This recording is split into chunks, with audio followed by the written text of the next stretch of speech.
2-3 रविवार में तो हम लोगों ने नदी के जब जलकुंभियों को निकाल लिया, कुछ पानी थिर हुआ तो उसमें नदी का भैरव बाबा का मंदिर का की छाया पड़ने लगी, अक्स नजर आने लगा, छाया। और हम लोग एक दिन प्रातः रविवार को पहुंचे तो वो देखे तो बहुत खुश हुए। अरे साहब, हम ये कह रहे हैं, हमने कहा ना कि नदी में पैसा मत बहाओ, पानी बहाओ, पानी बहाओ, बह रही है।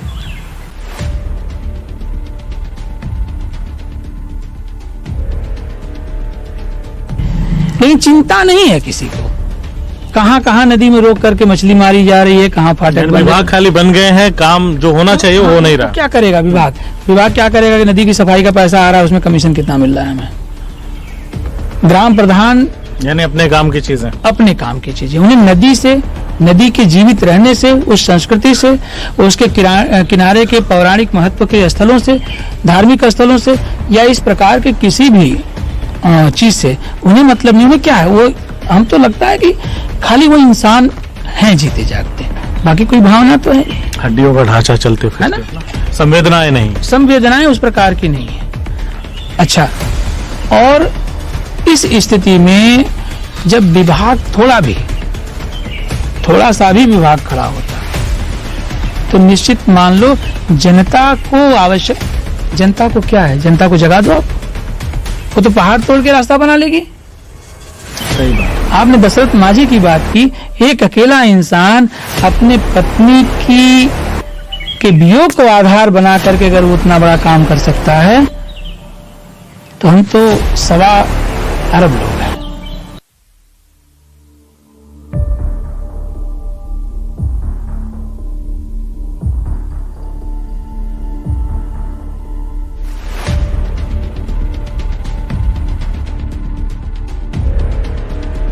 लेकिन आपसे ये जानना चाहता हूँ मैं, जैसे बात अगर करें धर्म की नगरी अयोध्या की, तो वहाँ भी सरयू नदी है, तो वो कौन सी सरयू है और कहाँ से कहाँ तक उनका उद्गम है, या कहाँ से कहाँ तक उनका विस्तार है? वही सरयू है, सरयू वही है।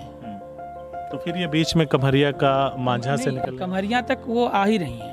अच्छा, वो कमरिया तक आ रही हैं? कमरिया तक आ ही रही हैं। कमरिया से इस समय वही हम बताना चाह रहे थे आपको कि शाहपुर से नदी जो गुजर रही थी वो थी कुआनो, और ये कमरिया मांझा से घूम के इधर से बहती थी, और वो कुआनो राप्ती में मिलती थी, राप्ती आकर के फिर इनमें मिलती थी, और इधर से तमसा मिलती थी इनमें, ये आगे बढ़ती थी, सिद्धाश्रम पहुंचती थी, और फिर वहां से ये चली जाती थी बंगाल की खाड़ी की तरफ। बाद में गंगा की उत्पत्ति हुई, गंगा आई, गंगा का भी सरयू और गंगा का संगम हुआ।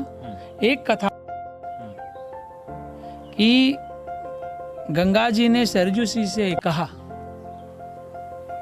कि मैं तो आपसे छोटी हूं लेकिन मुझे कुछ चाहिए। तो उन्होंने बोला, बोलो क्या चाहिए?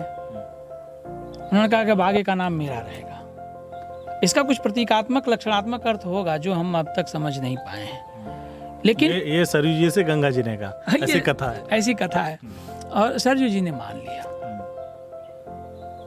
और इस प्रकार से आगे गंगा जी हो गई। गंगा जी आज के समय में जहाँ पहले संगम था, संगम उससे 50-60 किलोमीटर और दूसरी दिशा में चला गया है, लेकिन इस प्रकार की स्थिति थी। भौगोलिक परिवर्तनों ने नदियों के मार्गों को बदल दिया, और लोगों के लालच ने जो नदियों का अवशेष था उसे भी समाप्त कर दिया। इस हेतु से जब हम लोगों ने छोटी सरयू पर, जिसे बाद में डॉक्टर साहब के कहने पर हमने मूल सरयू कर दिया, मूल सरयू पर जब हम लोगों ने काम करना शुरू किया तो जगह जगह जो भांति भांति प्रकार के व्यवधान आए, उसमें से एक बड़ा व्यवधान ये भी आया कि नदी का मार्ग पूरा प्रशस्त है ही नहीं। चिंटी डांड है, उसमें 200 मीटर बीच में नदी ही नहीं है, यही नदी आई है और यही खत्म हो रही है। 200 मीटर एकदम बराबर जमीन है, ऐसे जमीन है, और फिर 200 मीटर बाद नदी है। और उस नदी को आपको हम बताते चलें, बड़ा महत्वपूर्ण है कि इस प्रकार की स्थितियों में भी नदी पर हमें लग रहा है कि लाखों करोड़ रुपए खर्च हुए होंगे, और करोड़ों रुपए तो छोटी सरयू के नाम पर प्रतिवर्ष सफाई में चला जाता है। अभी विधायक कर रहा है सफाई। करोड़ों रुपए सफाई अभियान पे जाता है, लेकिन नहीं, सफाई अभियान पे नहीं जाता है। हाँ। सफाई अभियान अलग है, जो लोक दायित्व का सरयू सफाई अभियान है वो अलग है। सरयू नदी की सफाई में चला जाता है। इसे लोगों ने क्या किया, देखिए कैसे खेल होता है। नदी को इन लोगों ने ड्रेन बना दिया, नहर।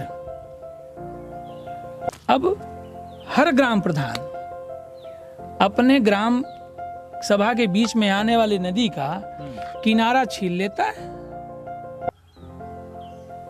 लंबवत उसकी नपाई हो जाती है, उस आधार पर पेमेंट हो जाता है। तो कमाल हो रहा है, फिर बहुत कमाल हो रहा है। नदी है नहीं, नदी की सफाई हो नहीं रही है। विधायकों ने इस प्रकार से लाखों रुपए नदी में डाल दिए हैं, सांसदों के पैसे लगे हैं। आप लोगों को इस पर काम जनता का पैसा यह है जनता का पैसा, ये है जनता का पैसा। लाखों रुपए इस प्रकार से नदी की, साहब मैं तो कहता हूं नदी को पैसा नहीं पानी चाहिए। बिल्कुल सत्य बात। नदी के लिए पैसा मत बहाओ, आप पानी बहाओ। तो पानी को तो आप लील जा रहे हो। यानी नदी को नहर बना के खेल चल रहा है। नदी नदी है, नदी का जीवन है, वो नहर नहीं है। नहर कृत्रिम है, नदी प्राकृतिक है। नहर को आपने बनाया, उसमें भी खेल किया आपने।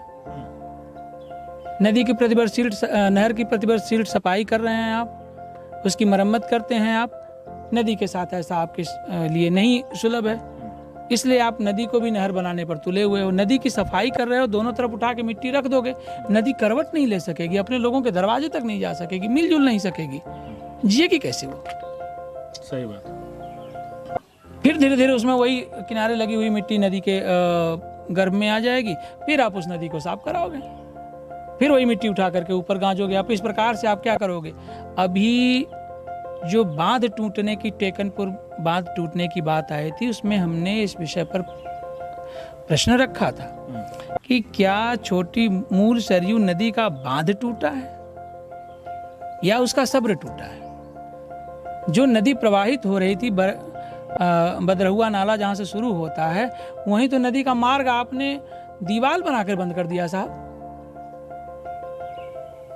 और छोटा सा फाटक लगाया आपने। वो वहाँ के किसानों पर निर्भर करता है, वो खोलें चाहे मत खोलें, तो नदी का मार्ग तो यहाँ अवरुद्ध हो गया। आपने बरतानिया हुकूमत के बाद में ये बदरहुआ नाला खोल दिया है आपने, ताकि इधर पानी को बड़ी सरयू में प्रवाहित किया जाए। 1955 की बात है ये। बदरहुआ नाला एक छोटा सा बहा था। 1955 में जब महुला गढ़वाल बांध बना तो इसको इन लोगों ने पूरी तरह तटबंध बना करके नदी से गहरा कर दिया, ताकि इधर नदी से पानी जाए तो सीधे चला जाए बड़ी सरयू में। तो छोटी सरयू का वहीं बदरहुआ नाला जहाँ से शुरू होता है बरहपुर से, वहाँ से ले करके और लाट घाट तक नदी एक कट्ठे में सिमट गई साहब, जो 24 से 20 कट्ठे चौड़ी है। 1972 के ये एकदम फैक्ट है, इस पर काम कर लो आप लोग, एक बात भी असत्य नहीं पाओगे आप। 1900 इस पे काम करने की जरूरत है। हाँ, 1972 में जब उस क्षेत्र की चकबंदी हो रही थी, तो नदी की जमीन की मालियत लगाकर लेखपालों ने नदी की जमीन को ले लिया, खा गए लोग, उसको लोगों को दे दिया।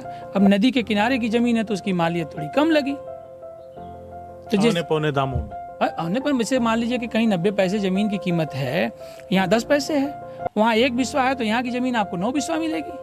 सही बात है। लोगों ने बुद्धिमानी दिखाई और ये काम कर लिया। अब इस क्रम में एक और गलती इन लोगों ने की, वो क्या कि आगे की नदी पूरी तरह तो बंद हो गई थी, नदी के ऊपर से इन लोगों ने नहर निकाल दी। भाई चौड़ाई तो परास तो नदी की घटी घटी, ऊपर से भी नदी एकदम दब गई, पानी आना बंद हो गया। बरसात के पानी का खाली एक आसरा रह गया, बीच में नदी खत्म ही है,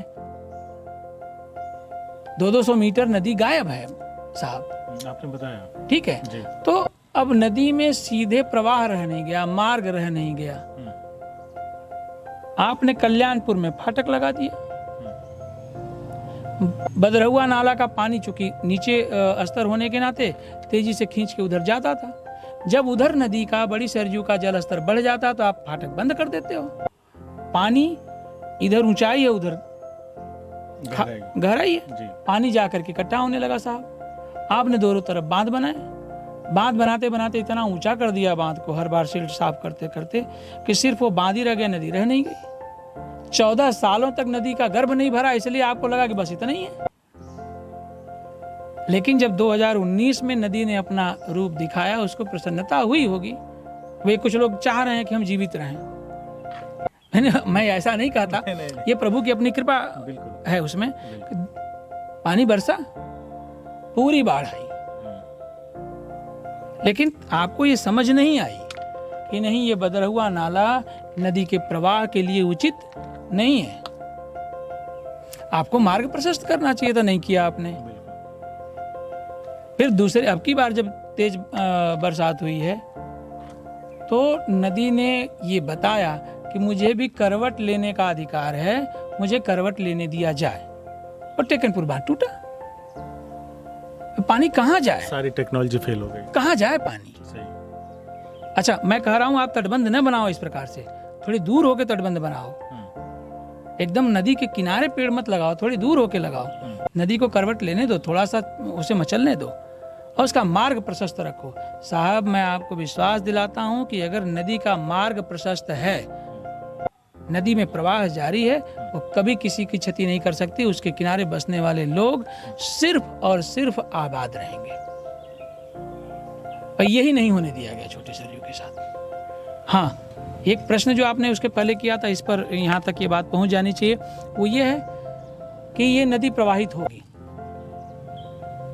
एक शब्द अपने यहाँ है निरपनिया, जो निर्लज्ज हो जाते हैं, जिनको हया कुछ भी नहीं, शर्म नहीं है, शर्म नहीं होती, बेहया बेशरम हो जाते हैं, उनको निरपनिया भी कहा जाता है। लेकिन वस्तुतः निरपनिया एक शब्द ऐसा भी है जो बहुत गंभीर अर्थ रखता है। मतलब पानी का न होना, निरपनिया, जिसका कोई पानी ना हो, है ना। तो पानी का न होना हर प्रकार से घातक है। लज्जाहीन हो जाए स्त्री, लज्जाहीन हो जाए पुरुष, और पानी रहित हो जाए नदी, पानी रहित हो जाए गड्ढा, तालाब, पोखरा, ये सब समाज के लिए घातक है, सब। तो इस निरपनिया हो चुके परंपरा को पानीदार बनाने के लिए आवश्यक है कि इन नदियों को पुनर्प्रवाहित किया जाए, पुनर्जीवित किया जाए। अकाल इनकी मृत्यु न होने दी जाए, बस हाँ, इतना सा प्रयास है।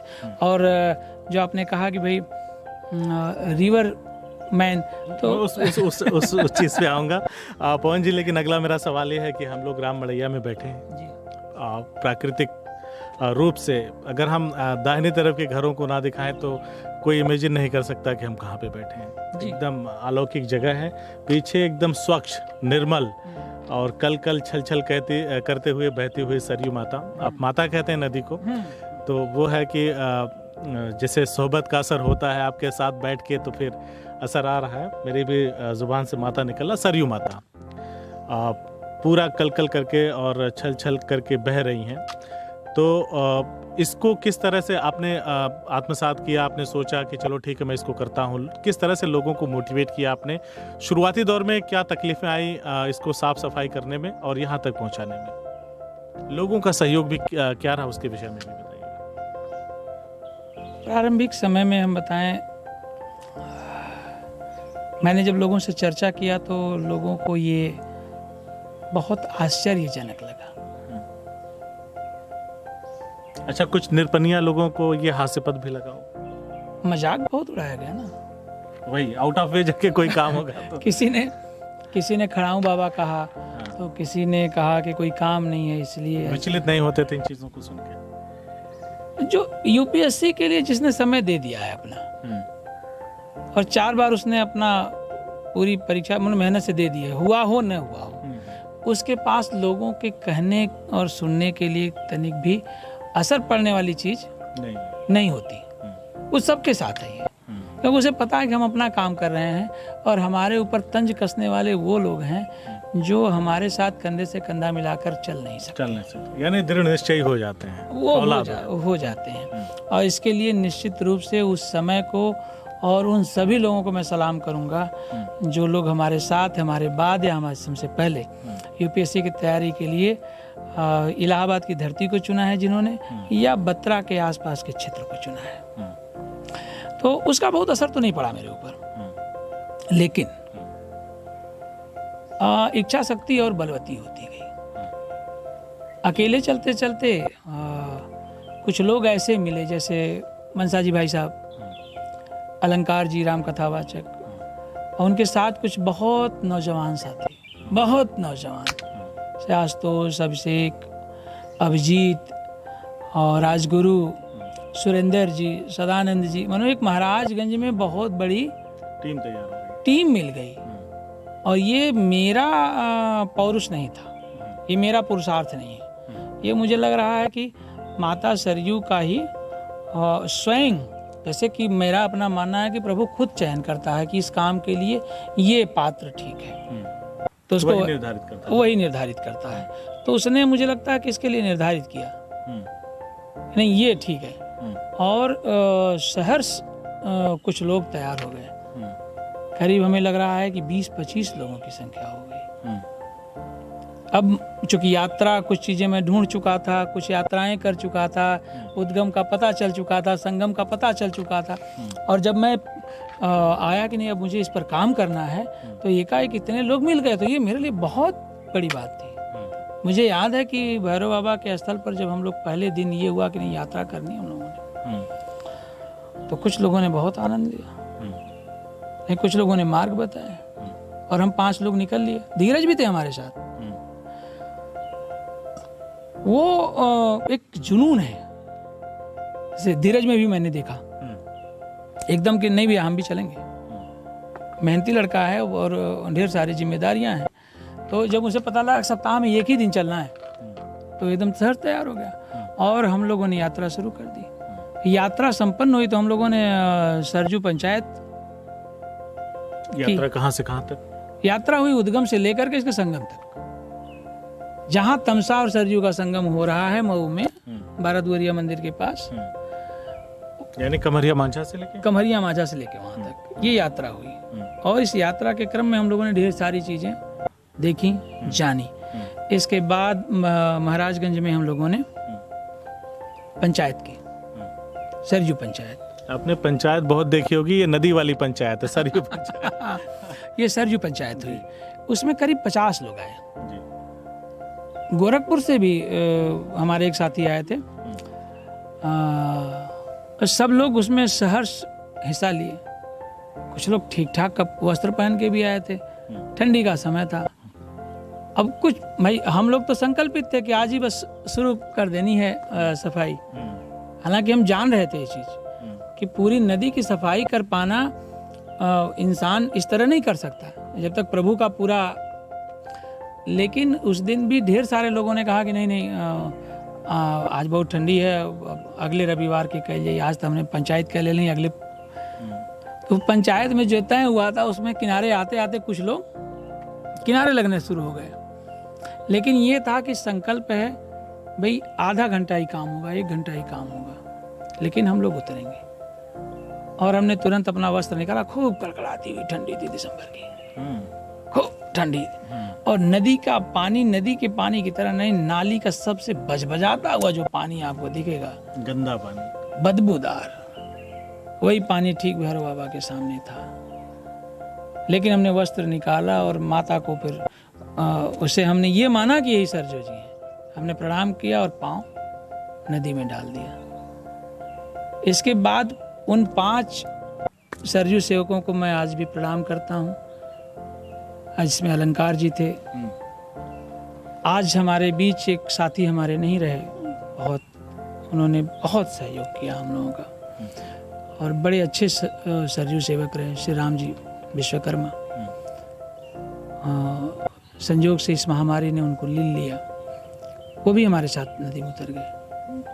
75 साल से अधिक उम्र का व्यक्ति और 21 साल का नौजवान, 3 पीढ़ियों का अंतर, और 3 पीढ़ियां एक साथ 5 लोगों के रूप में नदी में उतर गई साहब।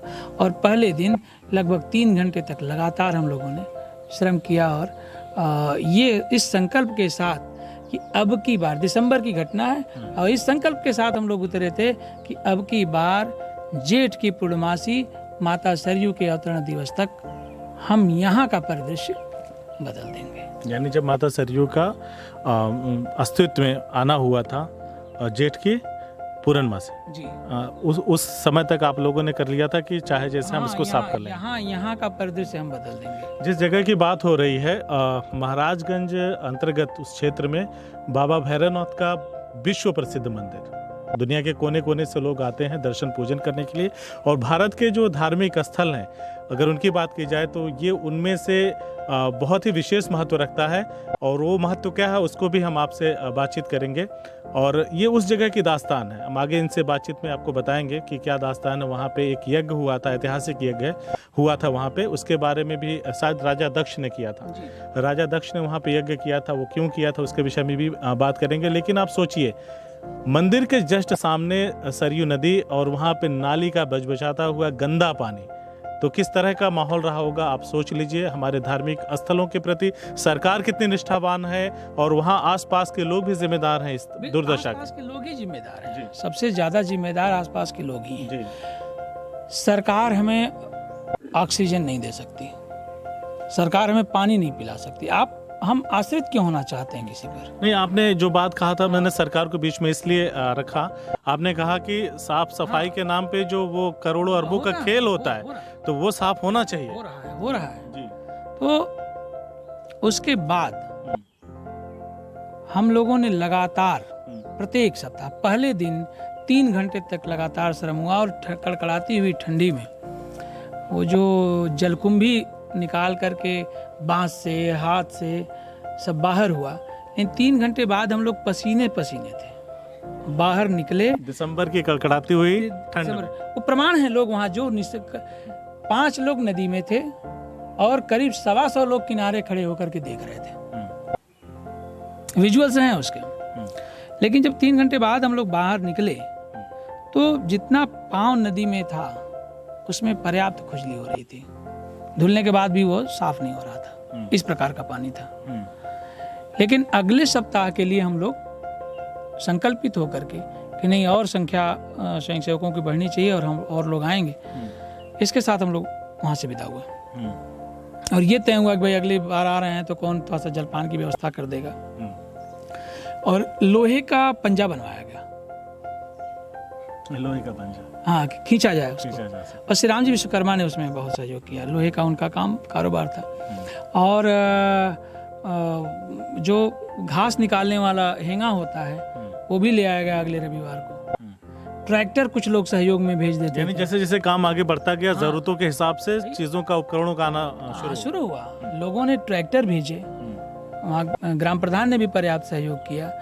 और धीरे धीरे स्थिति ये हुई कि वहाँ करीब 100 मीटर तक, मानो 2-3 रविवार में तो हम लोगों ने नदी के जब जलकुंभियों को निकाल लिया, कुछ पानी थिर हुआ तो उसमें नदी का, भैरव बाबा का मंदिर का की छाया पड़ने लगी, अक्स नजर आने लगा, छाया। और हम लोग एक दिन प्रातः रविवार को पहुंचे तो वो देखे तो बहुत खुश हुए, फोटो खींचा गया उसका। अब आप समझ सकते हैं 2-3 रविवार खाली हुए थे। और हम लोगों को इसकी बिल्कुल परवाह नहीं थी, चिंता नहीं थी कि कोई देख रहा है, कोई जान रहा है, नहीं जान रहा, वो अपना जुनून था। और इस तरह करते करते करते करते एक समय ऐसा आया जब नदी का, मानो फरवरी तक आते आते नदी का पानी सूख गया साहब, सूख गया लगभग। अब नदी का पानी सूख गया और ढेर सारा निकाला जा चुका था कचरा, जलकुंभी। अब एक स्थिति ये आई कि भाई अब किनारों को कैसे साफ किया जाएगा। लेकिन धन्य है वो पुण्य स्थली, तीर्थ स्थल, जिसने स्वयं रास्ता बनाया। लोग वहाँ के खड़े हुए, कुछ लोगों ने बहुत अद्भुत ढंग से सहयोग किया, उसमें ग्राम प्रधान ने भी सहयोग किया। ग्राम प्रधान ने और एक कोई यादव जी थे, उनका नाम नहीं याद आ रहा है, उनकी जेसीबी मशीन लाई गई और 150 घंटे जेसीबी मशीन चली। 150 घंटे। 150 घंटे, करीब 450 के आसपास 450 टाली कचरा निकाला गया उसने, वो सब चित्र पड़ा हुआ है। और जेठ की पूर्णमासी उस साल 17 जून को थी, अवतरण दिवस।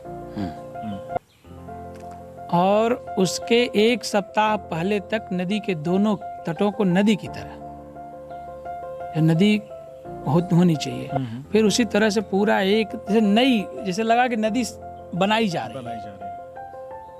उस स्थिति में, उस क्रम में उसको लोगों के सहयोग से बाकी मानव श्रम अनुमानित रूप से लगभग 1000 घंटे से ज़्यादा मानव श्रम वर्क हुआ था। और 450 ट्राली कचरा उतने दूर में निकाला गया था। 150 घंटे तक जेसीबी चली थी। और उसके बाद नदी का जो स्वरूप निखर के आया साहब, एक तो वहाँ के क्षेत्र के लोग जो गदगद थे वो गदगद थे, हम लोगों को अच्छा लग रहा था कि चलो एक ये काम, इससे ये तो हो गया कि आगे भी हम लोग काम कर लेंगे, प्रभु हम लोगों का सहयोग करेंगे और वही सारी व्यवस्था कर देंगे। बहुत खुश हुए हम लोग, बहुत खुश हुए। उसमें एक अद्भुत ये हो गया कि एक जगह मूल स्रोत जल का, जैसे उत्सृत कूप कहते हैं, वहाँ से जल निकल आया। मैंने यात्रा की थी, आप लोगों ने जब साफ सफाई किया तो मैं एक बार भैरव बाबा गया था और मैंने आपके स्क्रीन पे इस वक्त दिखाई दे रहा होगा उत्सृत कूप, ऐसा कुछ कहा जाता है उसको। पानी के फव्वारे फूट रहे थे ज़मीन से, आप देख रहे होंगे तस्वीरों में। हम लोगों ने जब दौरा किया वहाँ पे, जब देखा साफ सफाई का, सुना, तो हम लोग गए वहाँ पे। और जो आपकी स्क्रीन पे चल रहा होगा ये उसी मूल सरयू या कहें कि छोटी सरयू के उत्सृत कूप ना। हाँ, तो ये ज़मीन से पानी निकल करके फैल रहा था, भर रहा था। ये भी एक अद्भुत चीज़ है, आप देखिए तस्वीरों में। फिर क्या हुआ पवन जी? तो उसके बाद वो बेहद प्रसन्नता का विषय रहा हम लोगों के लिए। थोड़ा सा इस पे भी एक बार प्रकाश डाल दें कि वो जो उत्सृत कूप की हम लोगों ने बात की है, वो कहाँ से पानी वो निकल रहा था, कैसे? देखिए, भौगोलिक शब्दावली में उत्सृत कूप का मतलब ये होता है कि जमीन के नीचे से पानी आता है, फव्वारा फूट जाना। हाँ, फव्वारा फूट जाना, ऐसा होता है। तो उत्सृत कूप का बस यही एक अर्थ है। उसमें एक आश्चर्य की बात ये थी कि अभी भी जब पानी कम होगा तो आप देख सकते हैं उत्सृत कूप अभी भी चालू होगा, उसमें लाल बालू के कण आते हैं। लाल बालू के कण। और मेरे संज्ञान में, मेरी भौगोलिक जानकारी जहाँ तक है, यहाँ आसपास सोनभद्र के क्षेत्र को छोड़ दिया जाए, नियरेस्ट स्थिति में सोनभद्र ही है जहाँ तक मुझे लगता है, सोनभद्र को छोड़ दिया जाए तो कहीं से लाल बालू आने की स्थिति नहीं बनती है। लेकिन उस उत्सृत कूप में लाल बालू के कण आ रहे थे। तो इससे अनुमान लगाया गया कि पानी कहीं और से आता है, नीचे से आता है, जिसकी नीचे से पानी आ रहा है। हाँ, जिसकी जानकारी हम लोगों को नहीं है। लेकिन ये सच है कि ऐसे उत्सृत कूप 1 दर्जन से अधिक हमने छोटी सरयू में देखे हैं। तो ऐसी चीज़ों का पता लगाना चाहिए। ऐसी चीज़ों का पता लगाया जा रहा है, उस पर काम हो रहा है।